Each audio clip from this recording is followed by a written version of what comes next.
Hey guys, Dylan from Bard. I'm sitting here with ALTA. Introduce yourself, bro. What up, ALTA, repping that soul gang? What's good? So, we just done about a 15-minute interview and I pressed the wrong button and ended it without ending it properly. So, we're doing this shit again. It was so profound, Yeah, trust. yeah. The good thing is I fucked up on a few things, so now we get to fix them. So, you've been rapping for a good few years now. A good few years, brother. Yeah. So I started like writing poetry and singing when I was like 6. Yeah. And then I started doing parodies of like famous rap songs when I was 11 or 12. Yeah. And yeah, just like putting on accents and taking the piss comedy shit. And then when I was 14, I heard a guy called Abel from Melbourne. It was like a friend of my sister. Yeah. And he did like, alternative hip hop stuff, like Australian hip hop. And he was dope. And he had this song Stormtrooper and I was listening to it. I was like, maybe I could like do this too. So then I started writing and freestyling, and I put out my first proper song, I think, when I was 15.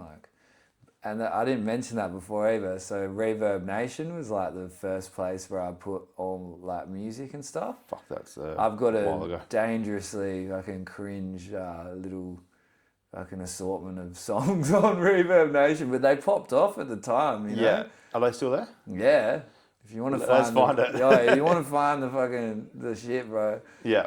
I fucking laugh at it now. But a couple of them I can see the seeds that have grown into something better now, you know? Yeah, you've got to sort of eat shit to be able to get better. So I think being able to own that as well was a big thing. So 100%, bro. Yeah, straight out. And then you've got over 1 million views all up over Spotify and all that, according to the thing you sent me before. Yeah, so basically, like, still to this day, my biggest song was Two Sides, which I released when I was 18 with my first album. And like 2 different people from Melbourne uploaded it onto SoundCloud. Yeah. And they both, at this point, have like over, I don't know, like 350,000 views. It's not bad. And then I had my SoundCloud account as well. And then I went through a mental health crisis and addiction and stuff. And when I got clean, I basically deleted like all of my old stuff. So there's still the other people who posted. I've lost my old SoundCloud and everything because I went through a bit of an identity crisis, you know, getting clean and stuff. Yeah, like I guess there's probably a little over that now, like because that was a little while ago. But like steady climbing. But it's more about you know, that stuff helps as social proof, but it's really like the connection you have with people and you know, the way that music like impacts them or becomes like a nostalgic, you know, memory or something that they attach to that, you know, they can always return to and feel that feeling again, you know? There's always that song that when you're either happy or sad, you play. Like if you're going to party, Friday Nights by Cheap Sober is the one that gets me going every time. So, but yeah, when you first released the song, what was it like, you know, obviously stepping out of your comfort zone to release that first song? Yeah. Did you have more confidence back then when you were younger and obviously on everything? Yeah. Or now when you're actually making it and sober? I like that question, man. So I feel like when I first started rapping, like I was uncertain, like, and then within a year or two, like people started to validate what I was doing, and that gave me a sense of confidence. But because I, prior to that, had such low self-esteem, I relied on that for my confidence. Yeah. And then what does that turn into? Arrogance, you know? And arrogance always comes from feeling less than. So, you know, you're trying to make yourself bigger to feel secure. Yeah. And, you know, like in my later teens especially, like when stuff was starting to like take off, you know, for me, it really went to my head, man. Yeah. And mixed with the drugs, you know, like I became very arrogant, like caused a lot of issues like in the scene. And it's easy for me now as an older boy to see the youngins causing a ruckus and be like, it's just that part of myself, you know, Yeah. that I see in them that wiles me up, because it's like I was a fucking menace, man. And there's still people to this day that probably still see me in that light, but, you know, like I am on a different path, and that's irrelevant to me now, you know? I think since I've become sober, the one thing I've learned, it's not what you've done, it's where you're going. 100%. I heard this saying, I fuck it up every time I say it, it's the compass was built centuries before the watch, because the direction you're going means more than how long it takes to get there. Yeah, I like that. That's cool, man. That one fucking sits with me, because I've always been on this direction of trying to succeed. But it's always got to me that I haven't done it yet. So, now that I'm going through all this journey of sobriety, there's a lot more sticking out and poking out that you actually go, oh, that actually makes a lot more sense, rather than just going, fuck it, and sculling a can or whatever. So 100%. And to like conclude that, like when I got clean this time around, like I started from scratch with all my socials, everything. And I played my first show back, which was Resurrection. Yeah. And it was a great show, but like, you know, it was a small crowd. And I really had to like humble myself and forget where I was, and just like be present with where I'm at. Yeah. You know, and that was a process to let go of my ego and to just go like, I've got to start from the scratch. You know, if I hold on to like, or I'm like, oh, I'm too good for a crowd this side and all that shit, well, guess what? I won't be even rapping to a crowd at all, you know? That's it. That's the one thing I've noticed in the Perth scene, at least, is we get these guys that are opening for the bigger artists, and a lot of people don't even make the effort to show up for the opening acts. Where, you know, we're at that stage now where we need these opening acts to start growing, because without them, like the shows, you know, they get the hype going, they get the show going. So 100%. I've seen people open to no one, you know, so I try and make that effort of standing there. At least that way there's one cunt in the crowd. I always endeavour to do the same, like when I'm able to. Sometimes when I need to perform, I need some quiet before I'm going up, because I'm just like, you know, it's overstimulating. I need to get in the zone. But like I always try and think of ways that I can like provide opportunities to up and comers, and also like especially those with like a positive attitude and that really appreciate the opportunities and stuff. Because not only do I mentor for my job, I'll help people just out of the love, because like I see something in them that I want to see grow, and they might not have had that person in their life. Yeah. You know, but I know my boundaries now. That's the difference. It's like as soon as I know someone's taking the piss or trying to take advantage of me, I don't have to get violent, or, you know, I can just say, nah. Yeah. You know what I mean? I know where to draw the line with people now. Yeah. There's a lot of people that'll just latch on and take advantage, but there's also a lot of people that won't, and they're the ones, unfortunately, that will suffer, because people will just go, nah, fuckers. Because they're often the ones getting taken advantage of as well. You know? And that's what I see a lot. Like there's so many talented people, and it's always, without a doubt, just a case of them being in their own way. You know? And not knowing their own worth and all that stuff. And that stuff takes time to learn, you know. And even when you learn it, it doesn't mean that you've just embodied it fully. Like there's always going to be remnants of your own trauma and stuff that allows that back in. But I feel like, I'm pretty good at discerning with people, because I've dealt with so much, I've been through so much. That like, you know, I trust my intuition when I meet people. It doesn't mean I have to write them off, but I'll never forget what I feel when I look someone in the eyes. You know what I mean? Yeah, 100%. Yeah. It's a fucking, it's a weird one as well, because it's one of those games where you need to promote these either the people above you and below you to be able to grow in this, I feel, because the ones above you are the ones that are going to bring you along on their journey, and the ones below you are the ones that are going to push you up on yours. So 100%, since, I guess, changing from a fan to actually working in this industry in a way, I've actually noticed that a lot, that there is a lot of support out there. Yeah. But for you to get that support from the other rappers and DJs and people like that, I feel like you got to support them so they want to support you. Yeah. Yeah. So obviously with that, what's your process of like when you're doing a gig of picking the guys underneath you? A lot of the time it's based on alignment. Yeah.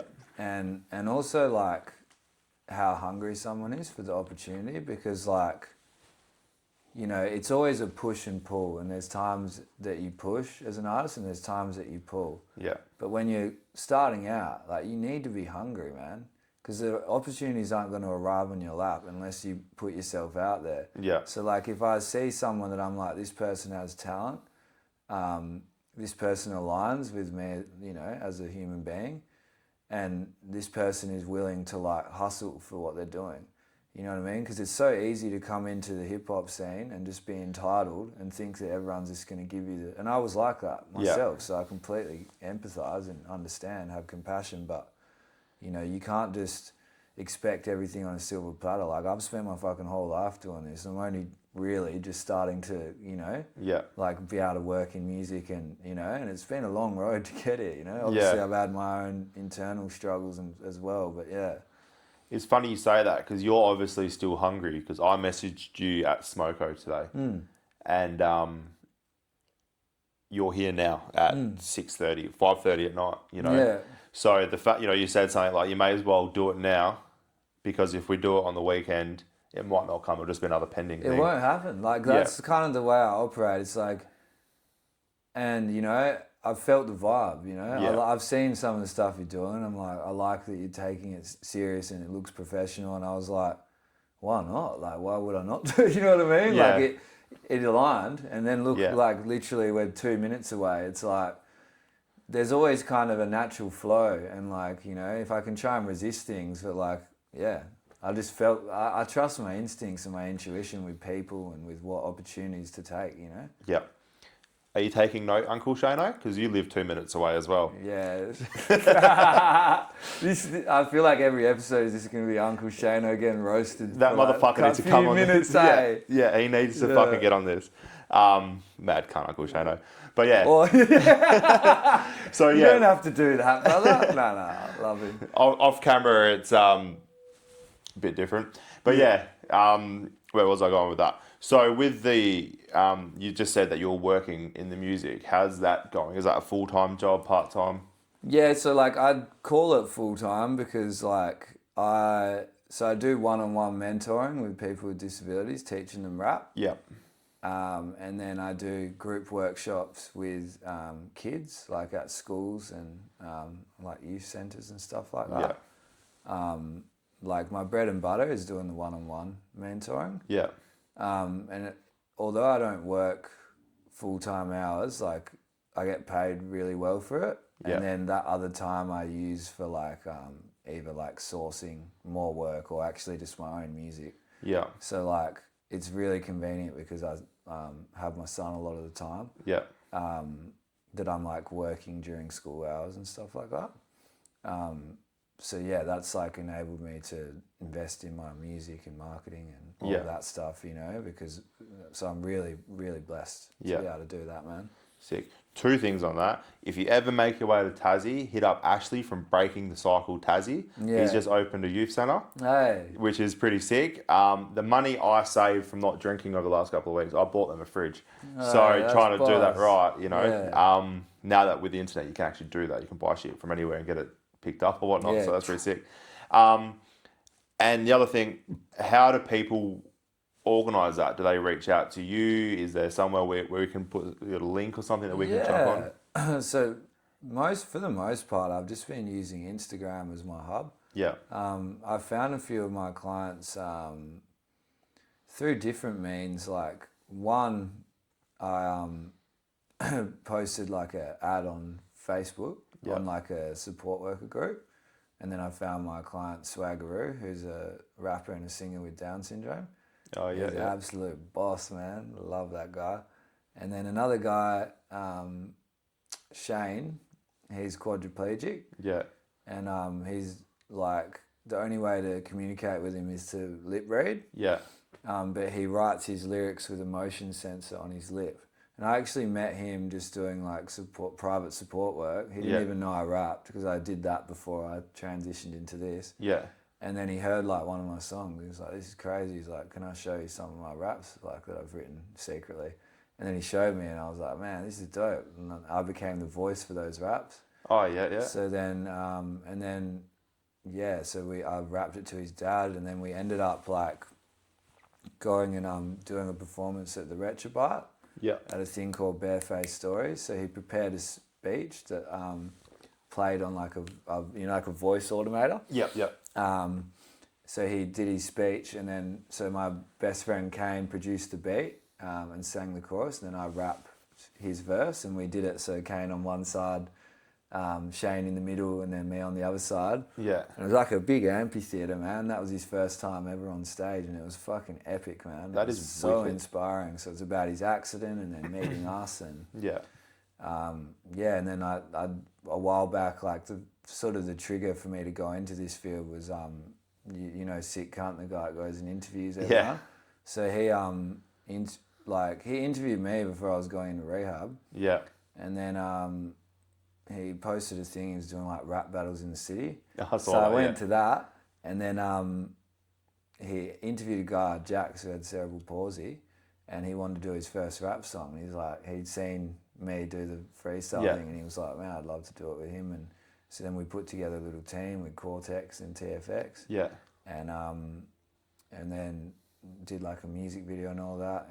He was a client for a while, but no longer, but we're still friends. Yeah. And yeah, so between him and Shane, it was when, you know, Shane, the guy was quadriplegic. After that, I was like, I got to turn this into a business. And that was sort of the turning point.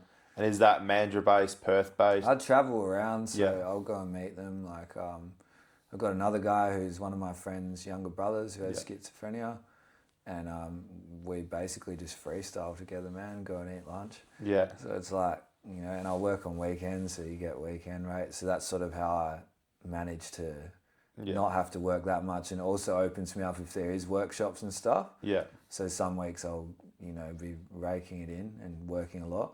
And then, but every week I've got enough stability. I'm still getting paid good enough to, you know, look after my son and, you know, and that's obviously that priority. 100, bro, yeah. Yeah. And they take a lot of fucking effort. Oh, they do, brother. Yeah. So with your, obviously your freestyling, you're performing in Friday? Yeah. Next Friday? Yeah, next Friday. At the West Coast event hosted by Breaking Bread and Fremantle Battle League. Yeah, should be cool, man. Yeah. Who are you most worried about? Oh, I don't know. No one really. Like they're all dope in their own right.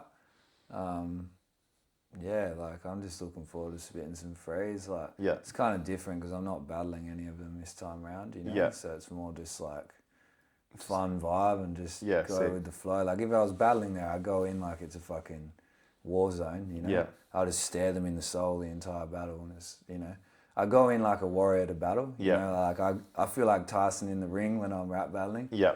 You know, but it's also like a kind of uncomfortable thing to get into sometimes because it reminds me of the way that I used to be and like navigating this world and stuff. And like, yeah, it's, I don't mind doing it. That's why I don't do written battles because it just brings out too much like hatred and resentment and those kinds of things that I'm trying to steer clear of. But I'd still enjoy watching it, you know. But I only freestyle battle off the top to beats, man. Yeah.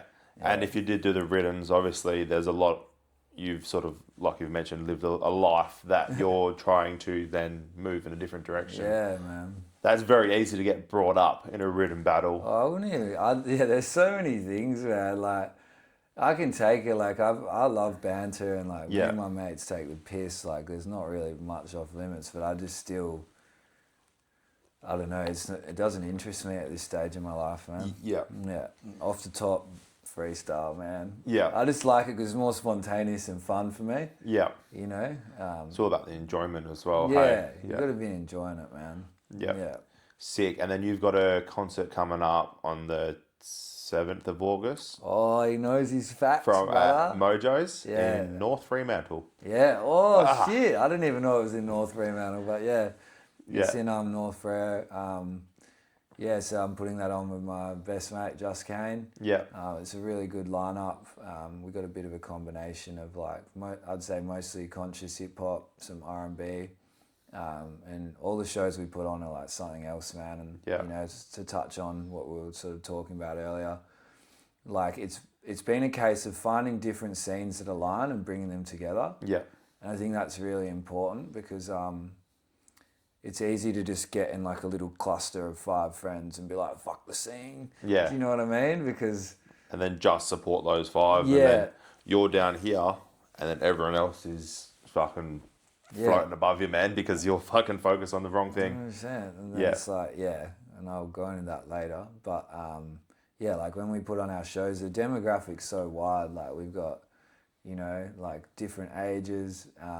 Is it an 18 plus event? Yeah. Yeah. So we got all sorts of different ages, different styles, different cultures. Like it's always a vibe, man. And yeah, I think that it feels like everyone that goes, like the feedback we get is that they feel like comfortable to be themselves. Yeah. Because we're all just a bunch of misfits in our own right, you know? Oh, yeah, we've all got a life. But we're also like, you know, it's been very different experience putting them on ourselves to like going into to play at other shows and stuff like that, because obviously you've got a bit more influence or control of like who come, like the environment and stuff.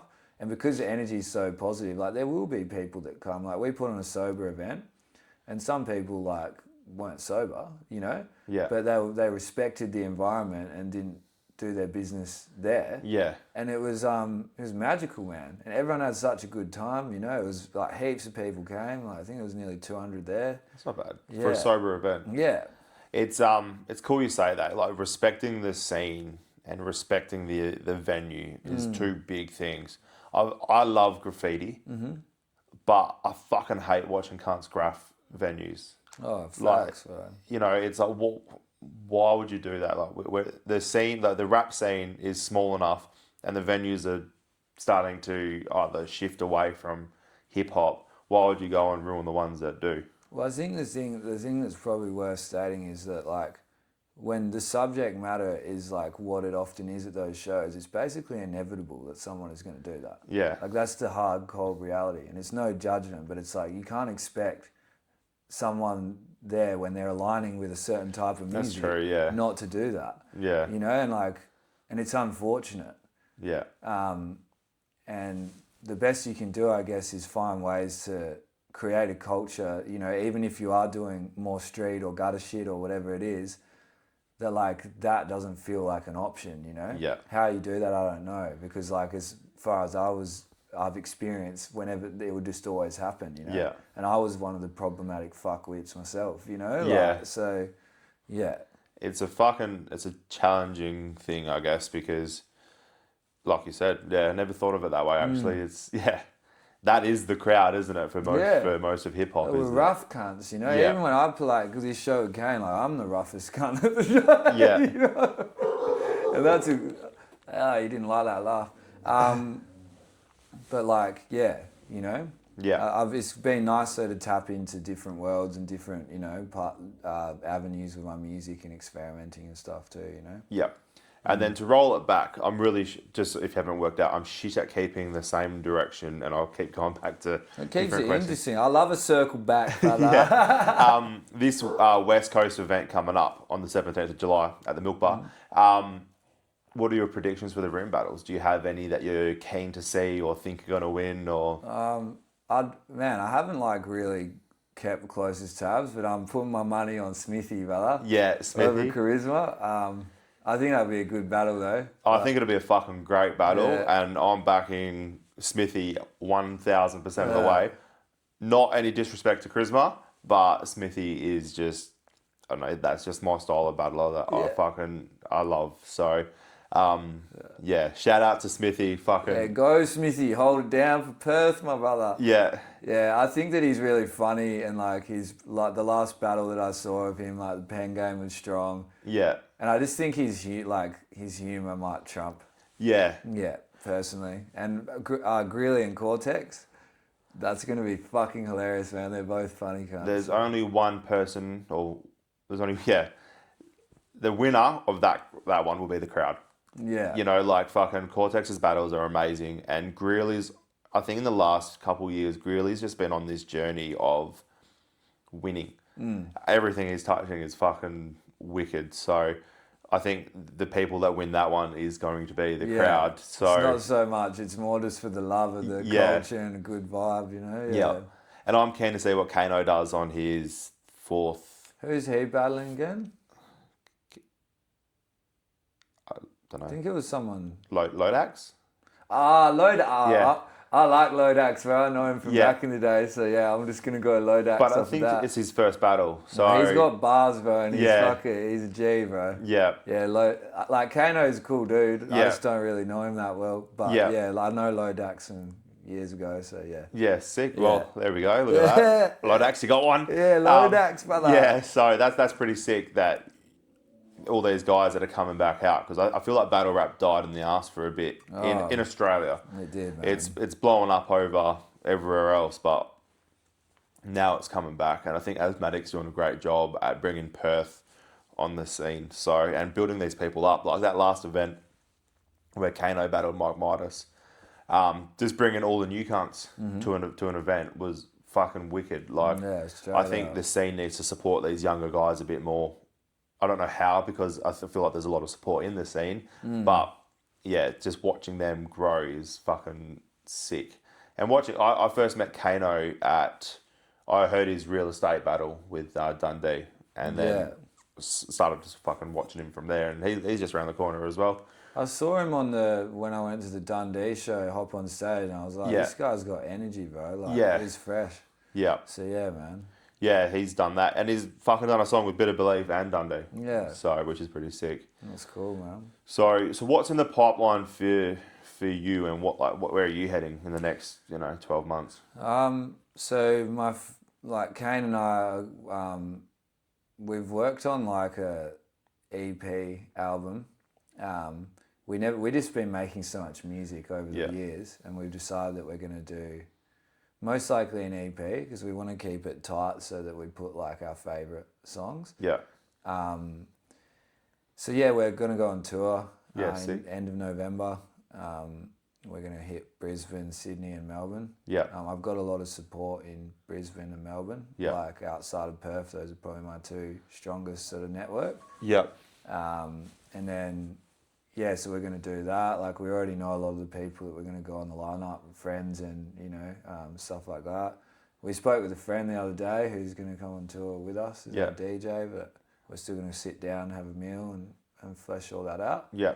But we're stoked because he's got a lot of experience. He's an OG, and he's going to help us out, and he's doing it for the love. So that's even better. Save us a bit of. He just eats a lot, eh? Yeah. And at least in November, Queensland will be finished talking about the state of origin. I wouldn't even know. I don't know nothing. I had to fucking sneak that one in there. Slip up it the blues. in, brother. Yeah. And then what do you think is missing from the scene from your point of view?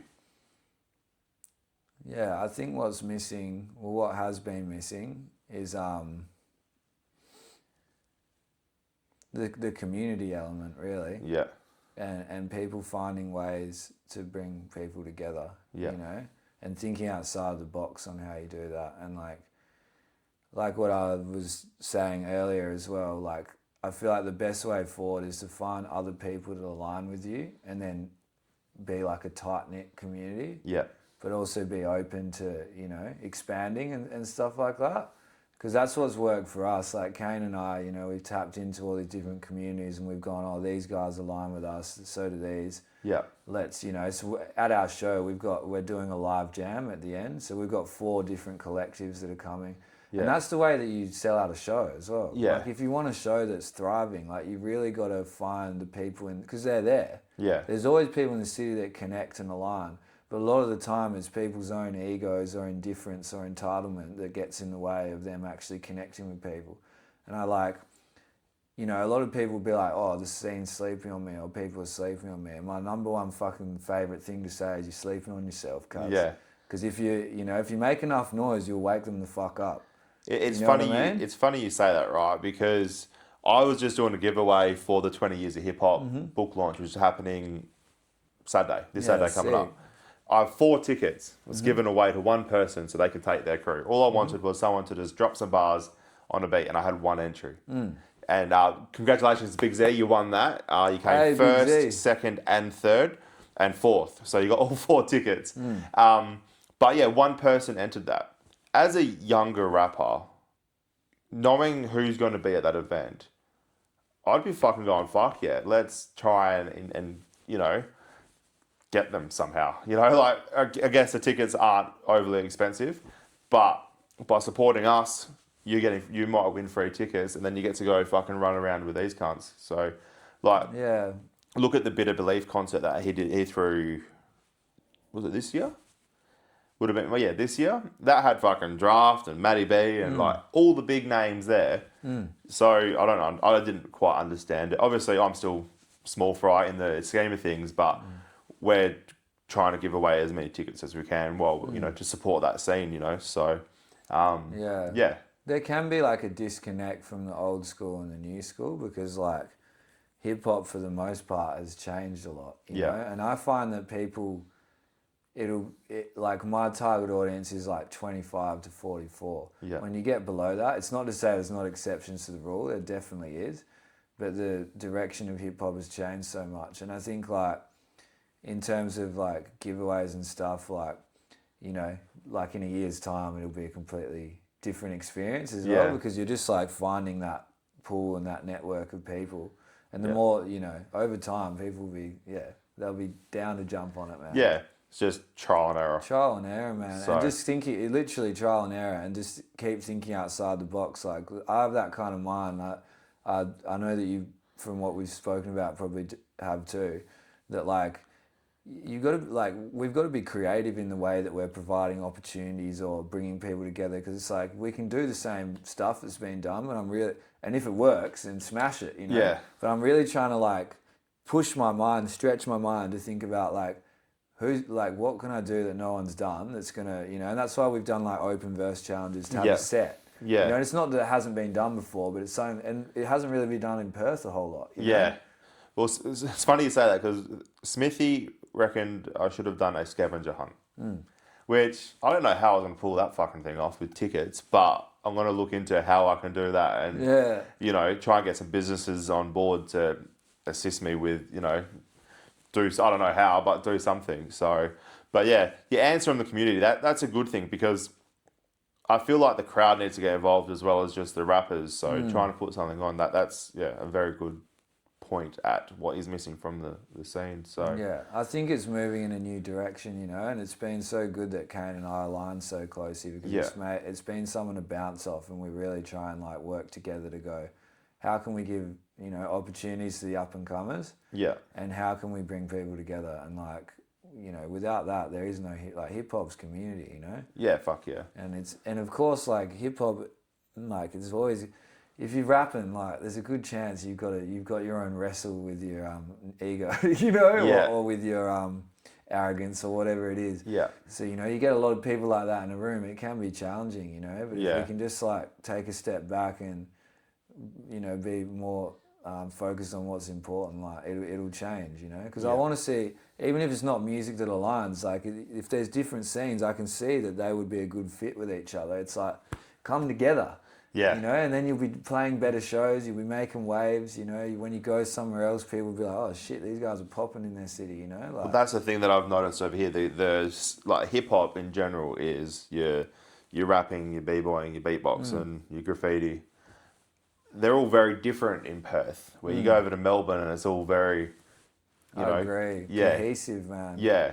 So I feel like we need something in Perth that's going to bring everything back in to one, even if it's not everyone, but just that one community. So you got a few of everyone that can just support each other and help each other out. So yeah, facts.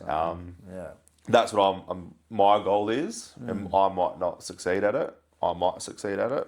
Fuck knows what's going to happen. But if I keep going on this path that I'm going, and we might get somewhere with it. So 100%, really look forward to seeing what comes out of what you're doing, and I want to get involved in any community stuff that you're doing. So let's come up with some ideas and work something out. So yeah, I'm down, brother. Yeah, straight out.